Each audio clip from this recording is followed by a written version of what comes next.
Welcome back to the channel, guys. It's the Eradicator, and today we're gonna talk about ships. Of course, it's the Invictus Launch Fleet week, and so as a result, it means that we have a sale, including some rare ships that Cloud Imperial Games only sell during those special events. And well, they're available right now, and as a result, we'll have a little guide to hopefully help you out make your decisions if you decide to be acquiring some new ships. So let's get started. We'll start with starter ships here, and obviously we're going to say it again, guys, we should never say it enough. You do not need an expensive ship to have a good experience in Star Citizen. A basic starter ship is enough, and you will be able to then gain enough money in the game throughout different missions or other activities.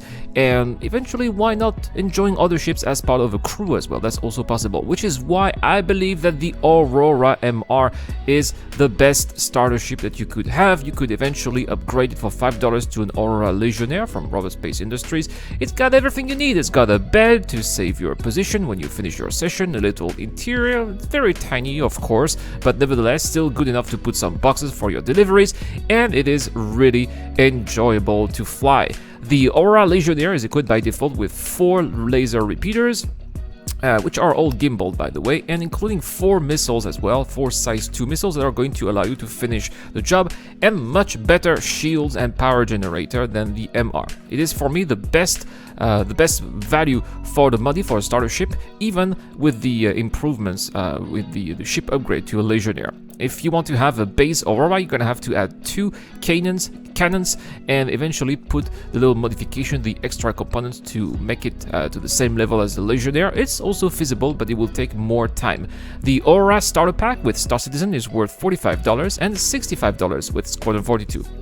We'll now talk about entry-level ships here. These are the ships that are worth up to $100, and I would say that apart from the new Legionnaire from Anvil, which is basically all of the ships are available in-game, none of them are in concept phase, and you can all buy them with in-game money. They rarely cost more than 1,000,000 credits, except maybe for the Cutlass Black. But as I said in the previous video about the Legionnaire from Anvil, this particular ship here is an ultra specialized ship, so if you play solo, I would totally go against you buying it. It's more of an assault transport for boarding operations, so if you're not part of a pirate or paramilitary organization, it is not going to be very useful for you.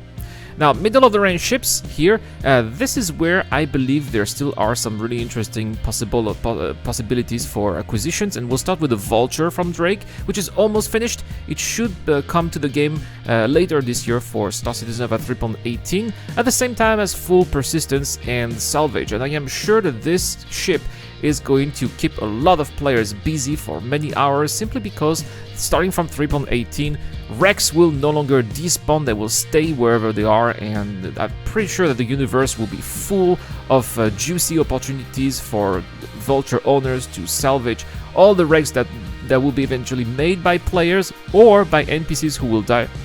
And originally this ship was sold for $120.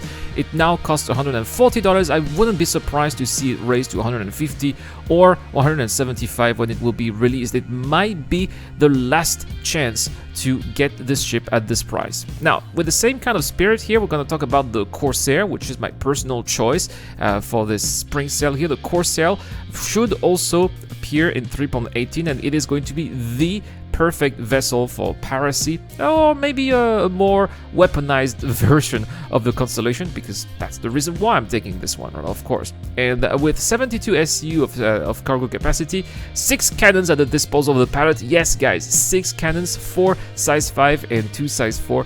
It is a little monster that's going to be able to make a lot of damage in the right hands. Of course, it's a Drake ship, so you're gonna have to try to not be shot too much, but the potential is enormous.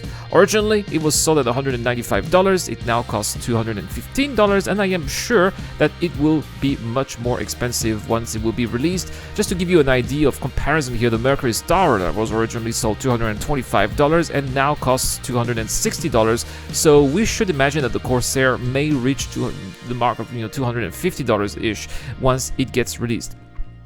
I also have a little something for the Hull B, which for me offers the best value for the money on paper, at least for Traders, originally sold at $90. It's the price of the whole A now.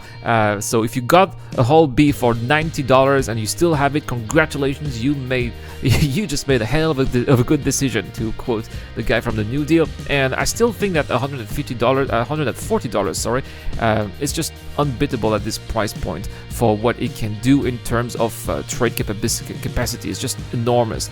Just like the whole A, we should expect it to also be able to take more cargo than anticipated.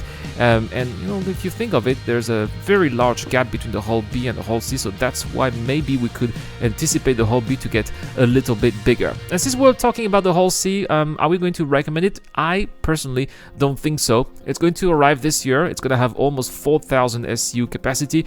It is a behemoth, but the reason why I'm not going to recommend buying this ship is because its price has already significantly not improved, but risen. It was originally sold for $200. It is now worth $350. So unless you really wanted that ship, I would really consider you to wait until it gets available in-game, because it's probably going to get above $375 or even $400 this year, and just the price has risen way too much. Next, we're going to talk about the top of the range here, the creme de la creme, the most expensive ships that are. We're not going to talk about anything, you know, capital ship type of vessels that's way too expensive. Just those that you can buy during those sales without any, you know, limited numbers. So we'll talk about the biggest vessels here.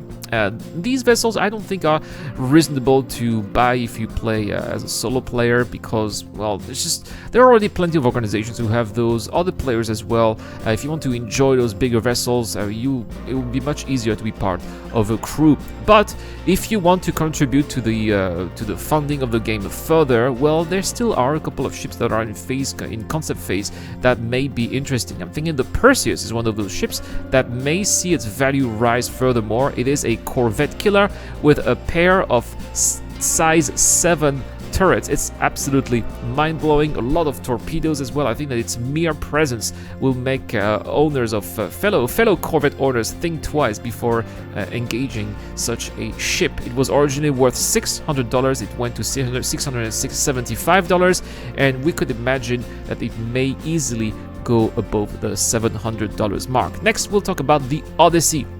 The Odyssey, which has reached the $700 mark, originally sold at $625. This is basically a ship that is going to be able to do everything except for perhaps fighting properly, but it will have a hangar that will be able to carry a prospector or several small fighters like Merlins, for example. It will have a refinery which will be able to make its own fuel, a medical bay which also will be able to regenerate you in case you die. I mean, could you ask for anything better? It's basically a flying flying space station. The Liberator is also an interesting ship. It's like a pocket carrier which is going to allow its owners to project and strike force at some of the most backwater areas of the universe, like the Paro system, for example. However, it is very weakly armed and is going to rely on the strike force of its fighters or bombers that it's going to carry eventually. It's an interesting ship for paramilitary organizations, definitely. And next, we'll finish with perhaps the only ships of this list that could be flown solo, and that is, in my eyes, the Nautilus, the Mine Layer. It has 3 turrets, 2 size 3 and 1 size 2, but especially the pilot will have at its disposal a pair of size 7 cannons, which should also do a lot of damage if they hit their targets. The Nautilus is a corvette that is sold at $675, which that was originally his price, but now it is sold at $725, which is a very small increase compared to some other ships, and we should expect it to increase further eventually when it gets down the pipeline. We'll finish with ground vehicles now, and here I don't think that you should buy ground vehicles with fresh money, because they're really, I mean, once they get in game, they are really cheap, just a few dozens of thousands of alpha UEC. So I would only recommend them to buy when they're brand new in concept phase, so you can get their unlimited insurance that you can then use if you want to upgrade those ground vehicles to a ship of your choice. People call that the LTI token.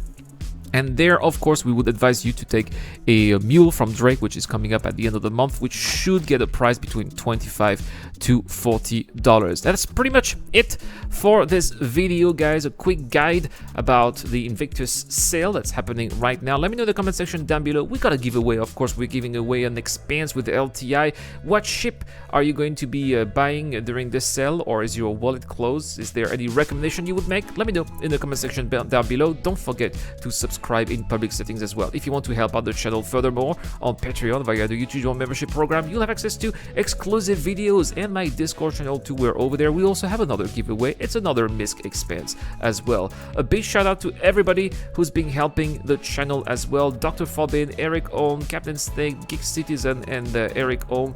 It's the Eradicator. Have a wonderful day. I will see you guys later.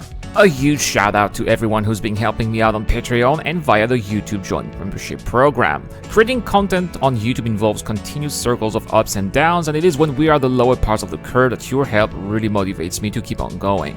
Your contribution really does make a difference, which is why in return I try to give back by offering backers access to my private Discord channel, automatic access to exclusive giveaways, or answering your questions during the show.